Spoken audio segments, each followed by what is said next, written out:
The leather wallet hit the marble floor with a sound that changed my entire life. I didn't know it then, standing behind the counter of Romano's Café on Fifth Avenue, my hands raw from scrubbing dishes for 9 hours straight.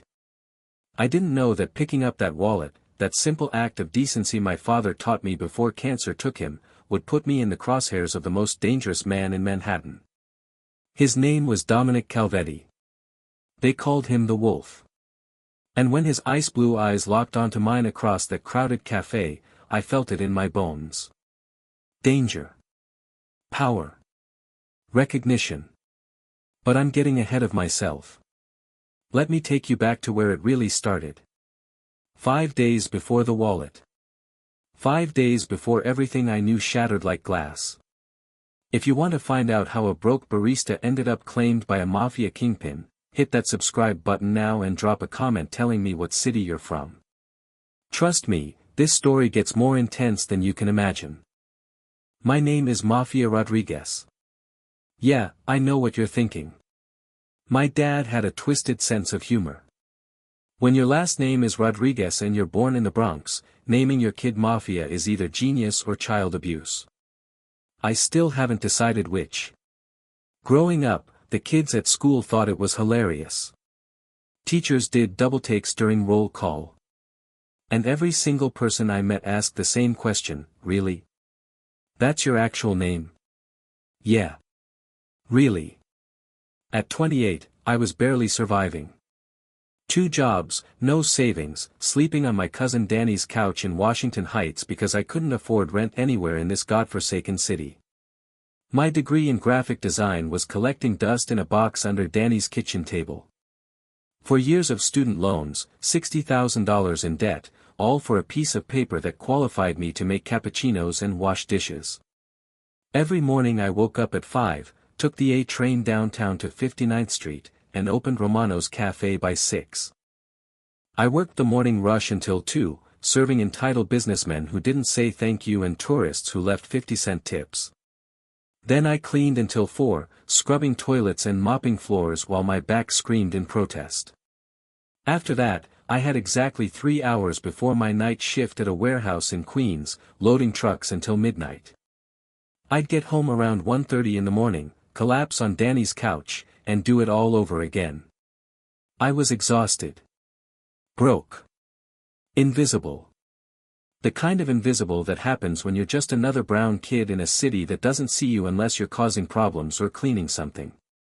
The kind of invisible that makes you wonder if you matter at all. If anyone would even notice if you disappeared tomorrow. My father used to say, "Mijo, it doesn't matter how much money you have in your pocket. What matters is how you treat people when nobody's watching. That's who you really are." He was a janitor at a hospital in the Bronx. Worked 60-hour weeks, never complained, smiled at every nurse and doctor like they were family. He died at 53 because we couldn't afford the cancer treatment that might have saved him. I was 16 when he died. Held his hand in that hospital room while he told me to take care of my little brother Mateo. To be strong. To always do the right thing, no matter how hard it got. My mother followed him 6 months later. Broken heart, the doctors said. But I think she just didn't want to live in a world without him. She loved him that much. So yeah, I learned early that the world doesn't care about good people.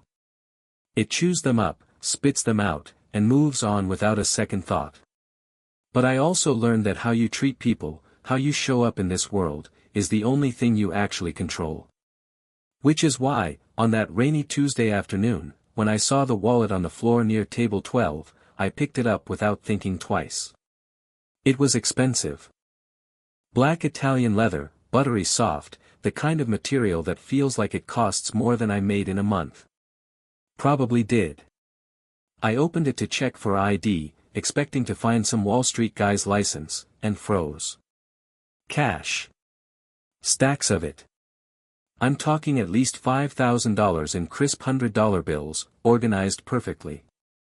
Credit cards with names I didn't recognize. Business cards for companies that sounded like fronts. And a driver's license with a face I'd seen before. In newspapers. In whispered conversations in my neighborhood. On the evening news when someone turned up dead in the Hudson. Dominic Calvetti. My stomach dropped like I'd been punched. Everyone in New York knew that name. The Calvetti family had controlled Manhattan south of Harlem for 3 generations. Construction, waste management, half the restaurants in Little Italy, the docks, and God knows what else. They were old money, old power, and old violence. The kind of family that made people disappear when they became inconvenient. And I was holding his wallet. With $5,000 cash that I could really use. For about 10 seconds, I considered it. Keeping the cash. Just the cash. Returning the wallet with everything else. He'd never know. He probably wouldn't even notice. $5,000 would change my life. Pay off some debt. Get me off Danny's couch. Give me breathing room. But then I heard my father's voice. Clear as day, like he was standing right behind me. It's not yours, Mijo. You know what to do. I took a breath and looked up. Table 12 was empty now, but I saw him. 20 feet away, standing near the entrance, shaking rain from an expensive black coat. Tall, maybe 6'4", with dark hair swept back perfectly, a jawline that looked carved from marble, and those eyes. Pale blue, almost gray, like winter ice over a frozen lake. He was talking to someone on his phone, his back partially turned, gesturing with one hand. He hadn't noticed the wallet was missing yet. Probably had so much money he didn't even think about it. I took another breath, wiped my sweaty palms on my apron, and walked over. My heart was hammering so hard I thought he might hear it. "Excuse me, sir." He turned. And up close, he was even more intimidating. Broad shoulders in a charcoal suit that fit him like it was painted on.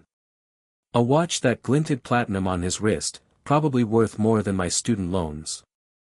A small scar above his left eyebrow that somehow made him look more dangerous, not less. And that face.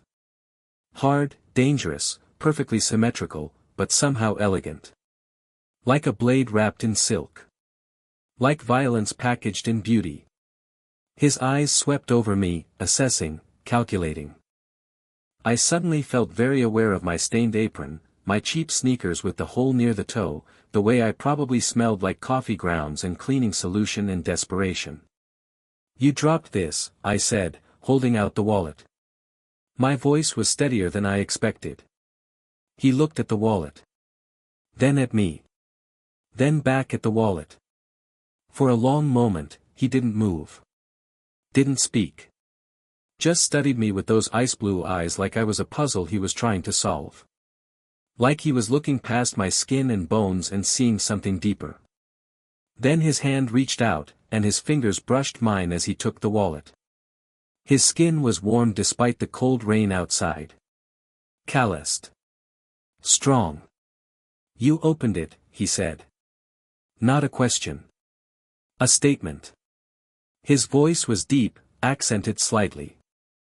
Italian-American, Brooklyn-born but educated elsewhere. My heart hammered harder. To check for ID. To find you.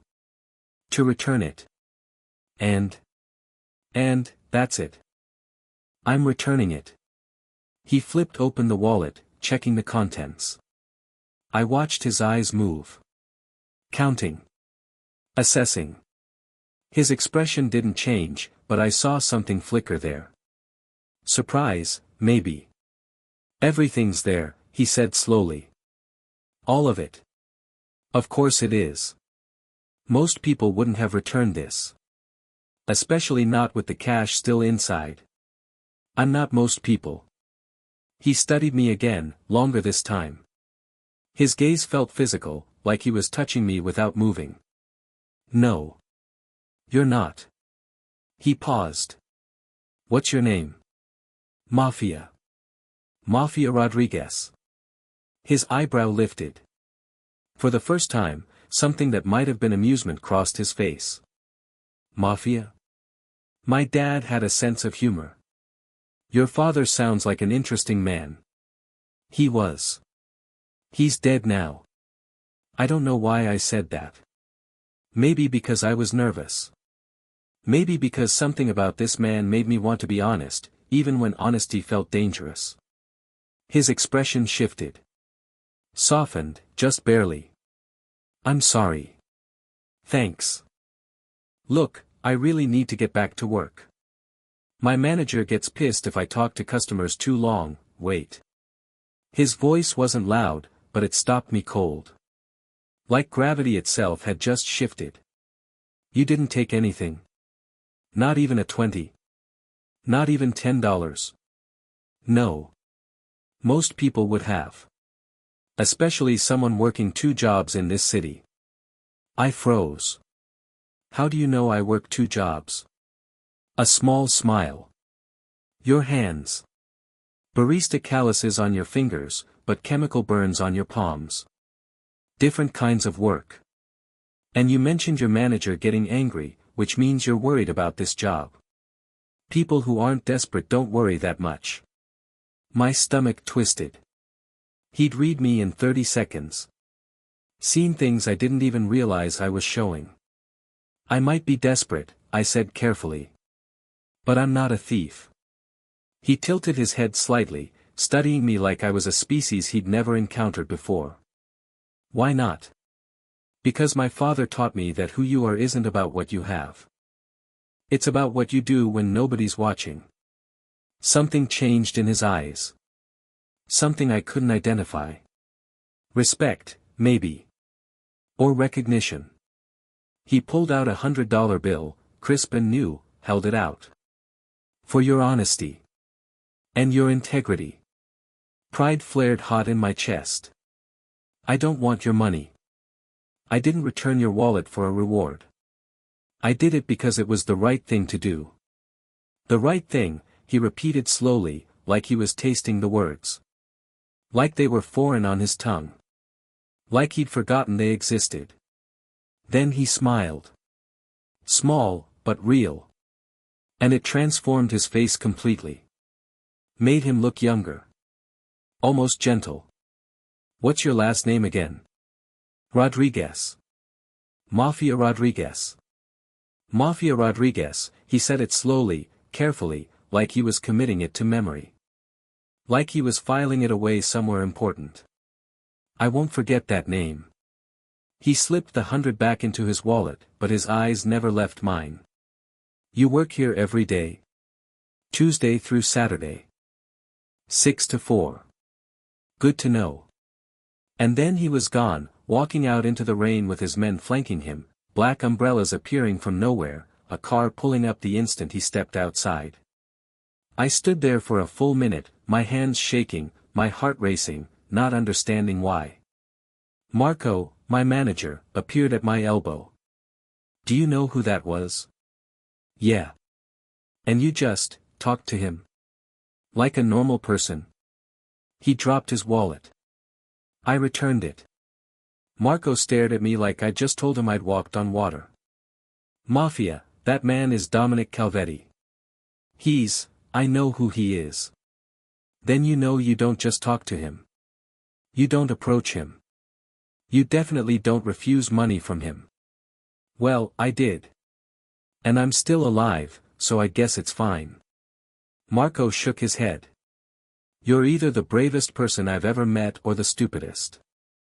I went back to work, but I couldn't shake the feeling of those ice blue eyes on me. Couldn't forget the way he'd smiled when I refused his money. Couldn't stop thinking about how his fingers felt when they brushed mine. I thought that was the end of it. One weird interaction with a dangerous man, then back to my regular life of exhaustion and invisibility. I was so wrong. The next day, Wednesday, I worked my usual shift. Nothing unusual until Marco called me into his cramped office at noon, looking nervous and confused. You're being transferred, he said without preamble. I blinked. What? Corporate called this morning. You're being moved to our Tribeca location.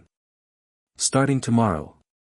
They're doubling your hourly pay and cutting your hours to 25 a week.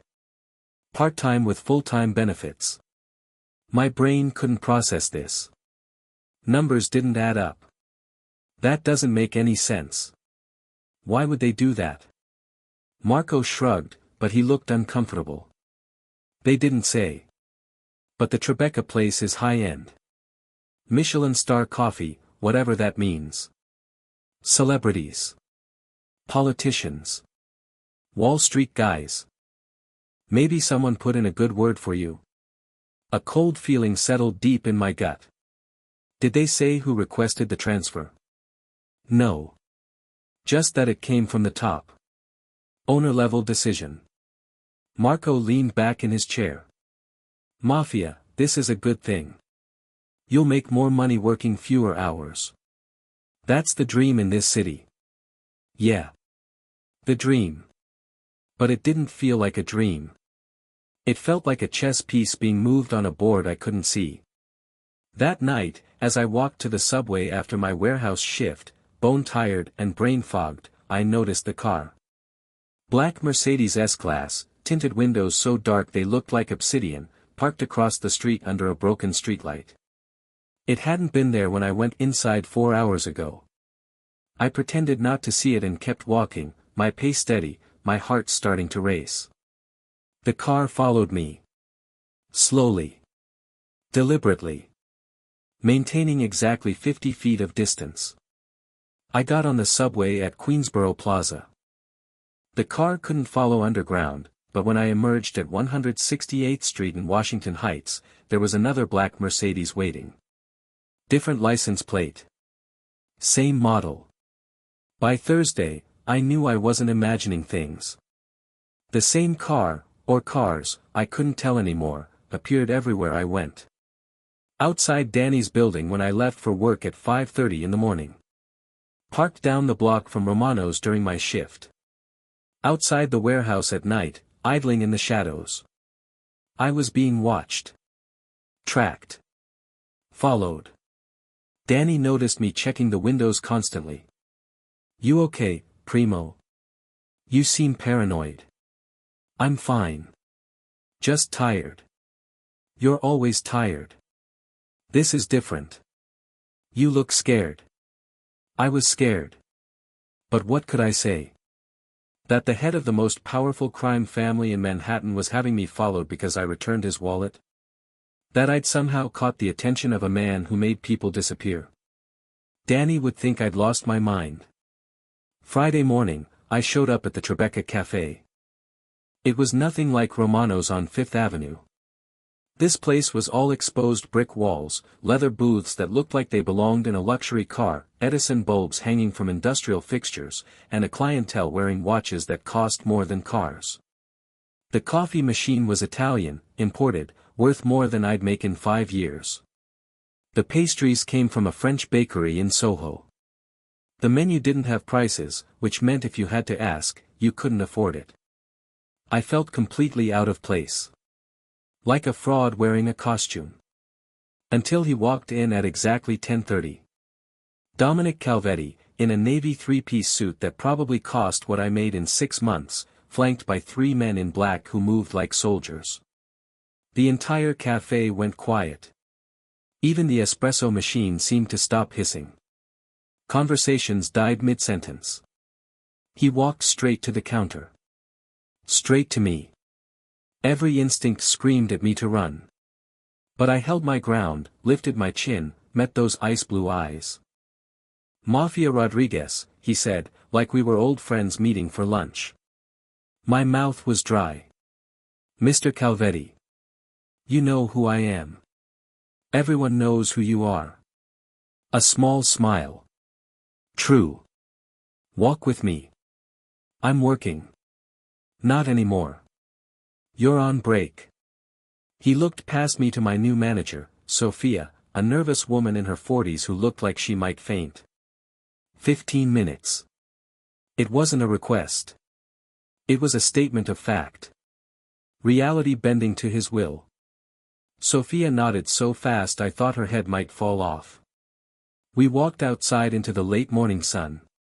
Tribeca streets were cleaner than the Bronx, quieter than Midtown, money in every brick and window. His men stayed 10 feet back, giving us space but watching everything. Watching me.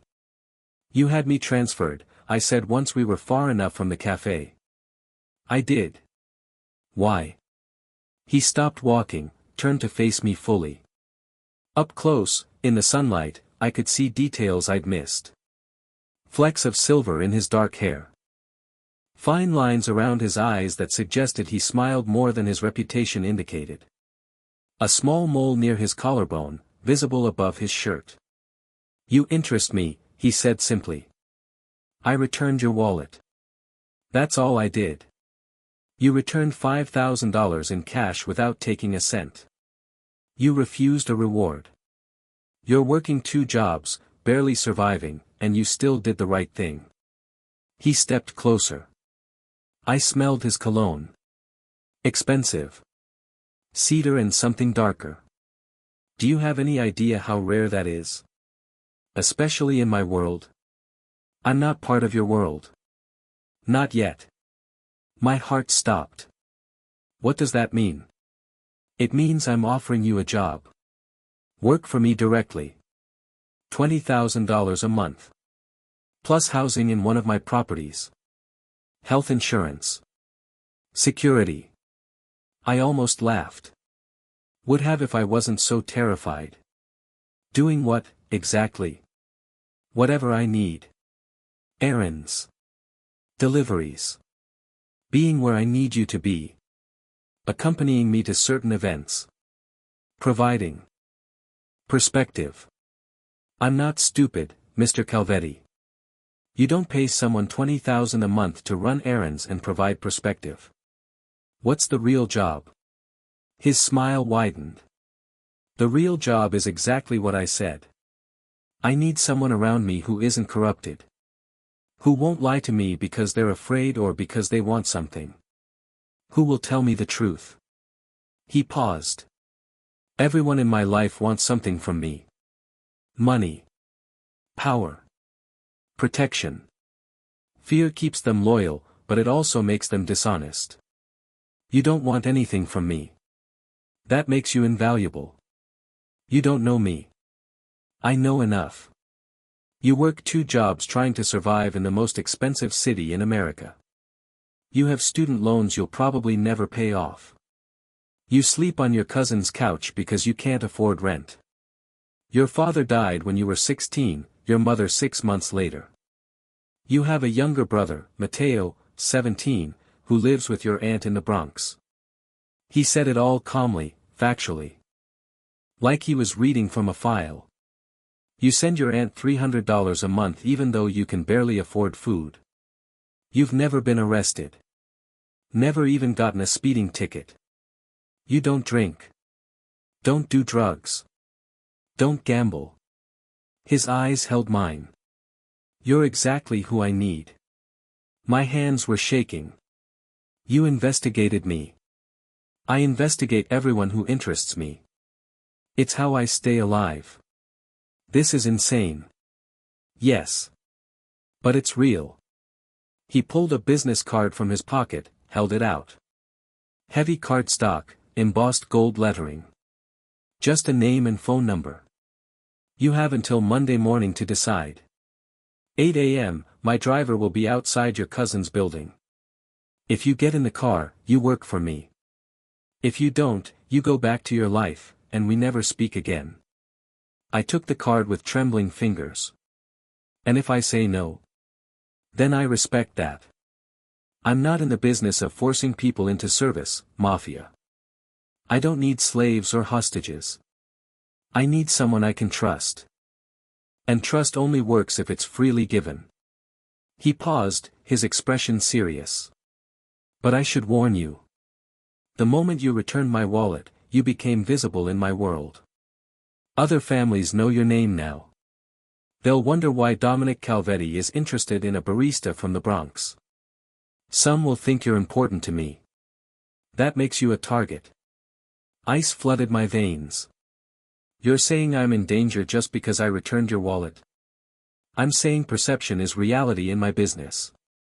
And right now, the perception is that you matter to me. His jaw tightened. Which means you're safer working for me, under my protection, than you are trying to go back to your normal life. Before I could respond, before I could process what he was saying, his phone buzzed. He glanced at it, and his entire face changed. The calm, almost charming man vanished instantly, replaced by something cold and lethal and terrifying. "Get back inside," he said sharply, his hand suddenly on my arm. "Right now." "What, move? Now." I heard it then. The screech of tires against asphalt. Shouts in Italian. And then gunfire. Everything happened so fast it felt like slow motion and hyperspeed at the same time. Dominic's hand clamped around my wrist, yanking me behind him so hard I stumbled.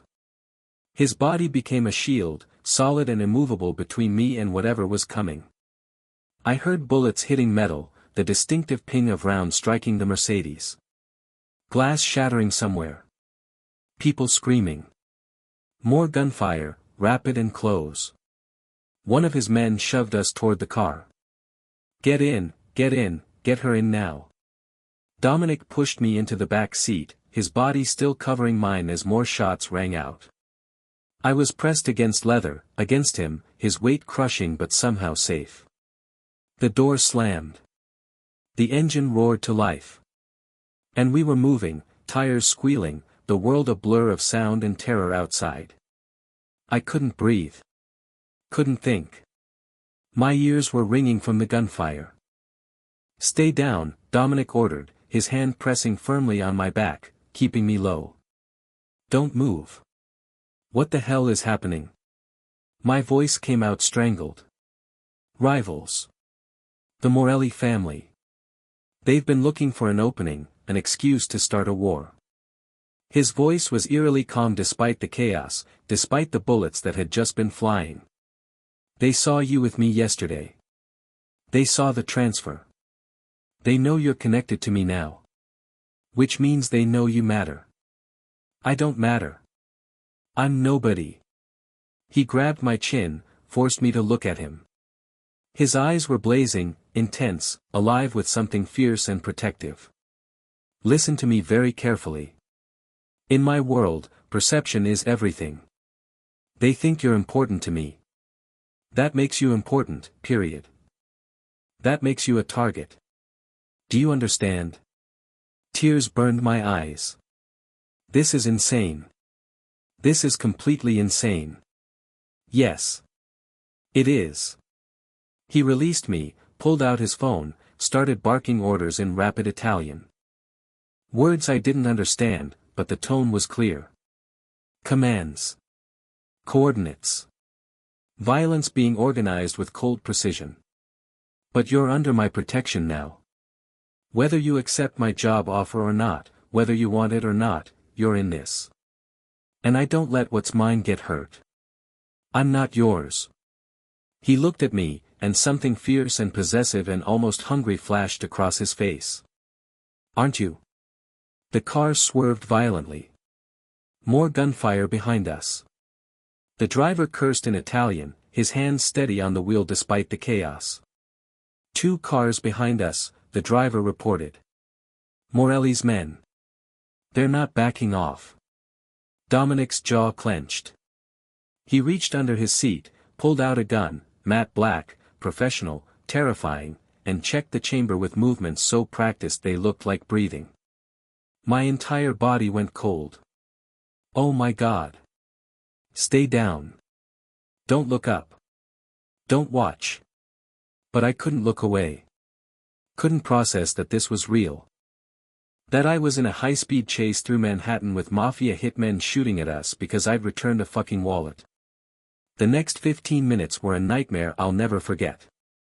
The driver took turns that made the car tilt dangerously, weaving through traffic like we were in an action movie. Dominic's phone kept buzzing with updates. More men coordinating, more cars joining us as backup. The city blurred past the windows. And then, finally, blessedly, we were pulling into an underground garage. Concrete. Shadows. Security everywhere. Armed men with serious faces and bigger guns. We were safe. For now. Dominic helped me out of the car.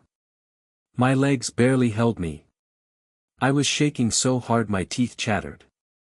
Where are we? I whispered. My home. You'll stay here until this situation is resolved.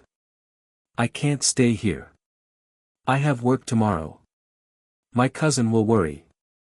I need to, I'll have someone contact your cousin with a cover story. Your jobs are handled, I'll pay you what you would have made. Right now, your safety is the only priority. His hand was on my back, steady and warm, guiding me toward an elevator. The Morellis made this personal. They declared war the moment they shot at you. Until I resolve that, you don't leave this building. The elevator doors opened. We stepped inside. It was just the two of us now, his men staying behind. The silence was deafening. This is insane, I said again, because I couldn't think of anything else. Yes. He hit a button for the penthouse. But it's your reality now. And I'm sorry for that. The elevator rose. My ears popped. And when the doors opened, I stepped into another world. The penthouse took my breath away. Floor-to-ceiling windows overlooking the Hudson River, the city spread out like a glittering carpet. Modern furniture that looked like art. Actual art on the walls, paintings I vaguely recognized from museums. A kitchen with marble counters and appliances that probably cost more than a car. This wasn't just wealth. This was power made tangible. This is your home. I whispered. One of them. He shrugged off his jacket, tossed it over a chair. There was a cut above his eyebrow I hadn't noticed before, blood trailing down his temple. His white shirt had a tear near the shoulder. Make yourself comfortable. There's food in the kitchen. Guest bedrooms down the hall. Whatever you need. You're bleeding. He touched his temple absently, looked at the blood on his fingers like it was mildly interesting. I've had worse. Much worse. I don't know what possessed me. Maybe adrenaline. Maybe shock. Maybe something deeper I didn't want to name. But I walked to him, reached up, and gently touched the cut above his eyebrow. You need to clean this. It could get infected. He went completely still. His eyes locked onto mine, and I felt it again. That electricity. That pull. That dangerous heat that made my stomach flip. You should be terrified of me, he murmured, his voice rough. I am terrified. And yet you're touching me. You protected me. You put your body between me and bullets. You could have left me on that street. Never. The word was fierce, absolute, like a vow. I would never leave you. I don't leave what's mine behind. I'm not, you are. He caught my wrist gently, his thumb finding my pulse point, feeling it race. From the moment you walked up to me in that cafe and returned my wallet, you became mine. I just didn't tell you yet. Didn't want to scare you. His other hand came up, cupping my jaw. His palm was warm, calloused. But now blood has been shed in your name. Now you've been marked as mine by my enemies. There's no going back from that. You're under my protection. In my home. In my life. In my world. His thumb traced my lower lip, and I forgot how to breathe. The only question is, he continued softly, will you accept it? Will you stop fighting what's already done? Or will you fight me every step of the way? I should have run. Should have fought. Should have done anything except what I did next. I kissed him. I don't know who moved first. Maybe both of us. Maybe it was gravity. But suddenly his mouth was on mine, hot and desperate and consuming, like he'd been starving and I was oxygen. His hands tangled in my hair, pulling me closer, closer, until there was no space between us. I gripped his shirt, feeling the solid muscle beneath, the heat of him, the contradiction of danger and safety all wrapped into one impossible man. When we finally broke apart, both breathing hard, he pressed his forehead to mine. "You're going to ruin me," he whispered in Italian. "I don't speak Italian." "Good. Then you didn't hear me admit you've already won." Over the next 3 days, I learned what it meant to be under Dominic Calvetti's protection. Armed guards stationed at every entry point. Surveillance systems that could probably track a mosquito. A bedroom suite bigger than Danny's entire apartment, with a bathroom that had heated floors and a shower with 6 different jets. Clothes appearing in the walk-in closet in exactly my size, jeans, shirts, dresses I'd never have bought for myself. Food prepared by a chef named Marco who cooked like he was trying to earn Michelin stars. And Dominic. Always nearby. Working in his office with the door open, on phone calls in Italian and English, coordinating businesses I didn't want to know about, but always aware of where I was. Like he had a radar tuned specifically to me. I called Danny on the second day. Told her I'd gotten an amazing job opportunity with housing included, needed to start immediately, would explain later. She was confused but happy for me. I didn't call Matteo. Didn't know what I'd say. On the third night, Dominic knocked on my bedroom door around 8. "Dinner's ready. Join me." We sat at a table that could have seated 12, just the two of us at one end, an intimate island in an ocean of wealth. The chef had prepared Italian food that smelled like heaven, homemade pasta, braised short ribs, roasted vegetables that probably came from some organic farm upstate. "You don't have to stay in your room all day," Dominic said, pouring wine into my glass. "Red, expensive, Italian. This is your home now too." "For how long?" "As long as you need it. As long as you want it." He took a sip of his wine, watching me over the rim. "The Morellis are being dealt with. It'll take time, but they'll learn that coming after you was a mistake." "How are they being dealt with?" "You don't want to know." "Maybe I do." He set down his glass, leaned back in his chair. "Are you sure about that, Mafia? Because once I tell you certain things, you can't unhear them. You can't go back to seeing me as just the man who you returned a wallet to." I met his eyes. "I already know who you are. What you are. I'm not naive." He studied me for a long moment. Then nodded. "We hit 3 of their businesses yesterday. Sent a message. Made it clear that you're off limits. That touching you means war, and war with me is something they can't afford." He paused. 2 of their soldiers are dead. 5 more are in the hospital. And Marco Morelli, their boss, received a very direct message about what happens if they try again. I should have been horrified. Should have been disgusted. But all I felt was a strange sense of safety. This man had gone to war for me. "Thank you," I said quietly. His eyebrows lifted. "For what?" "For protecting me." "You didn't have to." "Yes, I did. You're mine to protect now." There was that word again. Mine. Possessive. Absolute. And instead of scaring me, it made something warm bloom in my chest. "Tell me about your father," he said, changing the subject. "You said he taught you to do the right thing." "So I did." I told him about my dad, about the hospital, about holding his hand while he died. I told him about my mom, about becoming a parent to Matteo at 16, about working 3 jobs to keep us afloat. And he listened. Really listened.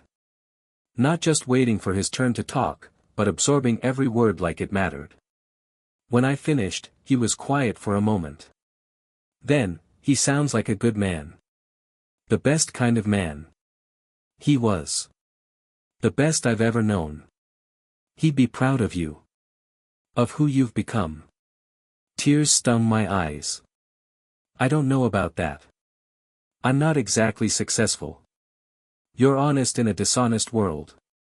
You're kind when kindness gets you nothing. You protect the people you love even when it costs you everything." He leaned forward. That's success, Mafia. That's the only kind that actually matters. Something in my chest cracked open. My father was the opposite, Dominic continued. Vincenzo Calvetti. You've probably heard of him. I had. Everyone had. Vincenzo Calvetti had been a legend.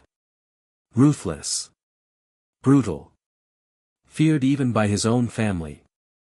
He taught me that kindness was weakness, Dominic said quietly. That the only way to survive in this world was through fear and power. He beat me when I disappointed him. Told me I was soft. Weak. Too emotional. He looked out the window at the city lights. I learned early that showing vulnerability meant pain. So I stopped showing it. But you showed it to me. When you protected me. He looked back at me, something raw in his eyes. Because you reminded me that good people still exist. That maybe my father was wrong. That maybe strength isn't just about fear. He reached across the table, took my hand. You make me want to be a better man, Mafia. And I haven't wanted that in a very long time.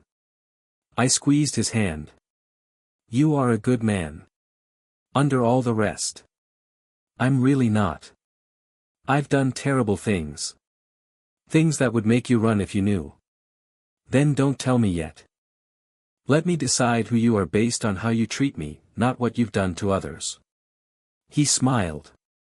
Small, but genuine. That's a dangerous philosophy. Maybe. But it's mine. We finished dinner. Talked about books, movies, places we traveled or wanted to travel. Normal things. Human things. And for a few hours, he wasn't the Wolf of Manhattan, and I wasn't a barista running for my life. We were just two people getting to know each other. It was the best night I'd had in years. Later, as I got ready for bed, there was a knock on my door. I opened it to find Dominic standing there in sweatpants and a t-shirt, looking younger and more uncertain than I'd ever seen him. I need to tell you something, I said before he could speak. Before I lost my nerve. His expression sharpened. What? I have a brother. His name is Matteo. He's 17, still in high school. Lives with our Aunt Rosa in the Bronx. The words rushed out like a dam breaking. I send her money every month for his expenses, for his food, his clothes, school supplies. He's the only family I have left. He's everything to me. And if something happens to me, he's got nobody. Rosa is 70, she can't take care of him forever. I was crying now, couldn't stop. If I'm really in your world now, you need to know. He's my weak spot. My only one. If someone wanted to hurt me, really hurt me, they'd go after him. Dominic stepped into the room, closed the door behind him. His hands cupped my face, thumbs wiping away my tears. Listen to me, he said, his voice low and intense. Your brother is under my protection now too. Starting tonight. I'll have men watching your aunt's building 24/7. Matteo will have security following him to school, home, everywhere. Nobody touches him. Nobody even looks at him wrong. His eyes burned into mine. You don't hide your vulnerabilities from me, Mafia. You trust me to protect them. That's what this is. That's what we are. Why? I whispered. Why would you do all this for me? Because I don't take back what's mine. He leaned down, kissed me softly. Once, twice. And you're mine. Your brother is mine. Your life is mine. Your safety, your happiness, your future. All of it. I protect all of it. That's what being mine means. That night, I stopped fighting. Stopped questioning. I fell asleep in his arms, in his bed, feeling safer than I had since my father died. But safety in Dominic's world came with a price. The next morning, the real war began. I woke to shouting. Rushed downstairs to find Dominic in his office, surrounded by men, everyone talking in rapid Italian. The energy was electric with rage. What happened? I asked from the doorway. Dominic looked up. His face was stone. The Morellis hit 3 of my businesses last night. A restaurant firebombed in Little Italy. A warehouse raided in Red Hook. The construction office in Queens burned to the ground. His voice was cold, controlled, lethal. 2 of my men are dead. 5 more injured. My stomach dropped. Oh my God. Marco Morelli declared open war. He thinks he can take what's mine. Dominic stood, and everyone in the room instinctively stepped back. His presence filled the space. He's wrong. Over the next 6 hours, I watched Dominic Calvetti become someone else. Not the man who held me gently, who listened to stories about my father, who kissed me like I was precious. This was the wolf. The general. The killer. He coordinated strikes with cold precision. Made calls in Italian that I didn't need to translate to understand. Violence was being planned, organized, unleashed. I need to end this, he told me in the afternoon, strapping on a shoulder holster like other men put on a jacket. Marco thinks he can attack my business, kill my men, and there won't be consequences. I'm going to show him exactly what consequences look like. Fear clawed at my throat. Don't go. Please. Let someone else handle it. I can't. This is my family. My responsibility. I lead from the front, not from safety. He checked his gun, chambered around. But you stay here. Maximum security. You'll be safe. I don't care about safe. I care about you coming back alive. He crossed the room, pulled me into his arms, kissed me hard and desperate. I always come back. Always. Because I have too much waiting for me now. He left with 25 men. Armed. Dangerous. Going to war. And I waited. 7 hours. The longest 7 hours of my life. I couldn't eat. Couldn't sit still. Paced the penthouse like a caged animal while guards watched me with sympathy in their eyes. When the door finally opened just after midnight, I ran. Dominic was alive. Bloodied, bruised, his shirt torn and stained, but alive. It's done, he said, his voice hoarse. Marco's dead. The Morellis surrendered. The war's over. I helped him to the bathroom, hands shaking. Cleaned his wounds with gentle touches while he winced but didn't complain. A cut above his eye. Bruised ribs. Scraped knuckles. You could have died tonight, I whispered, tears streaming down my face. But I didn't. Because I had a reason to survive. A reason to win. He caught my hand, brought it to his lips, kissed my palm. You. Dominic, I love you. He said it simply. Absolutely. I know it's fast. I know it's insane. But I've never been more certain of anything in my life. I love you, Mafia Rodriguez. I kissed him. Poured everything I felt into it. When we broke apart, I whispered, I love you too. 1 month later, Dominic brought Matteo to the penthouse. My brother walked in, 17 years old, suspicious and protective, and stopped cold when he saw the place.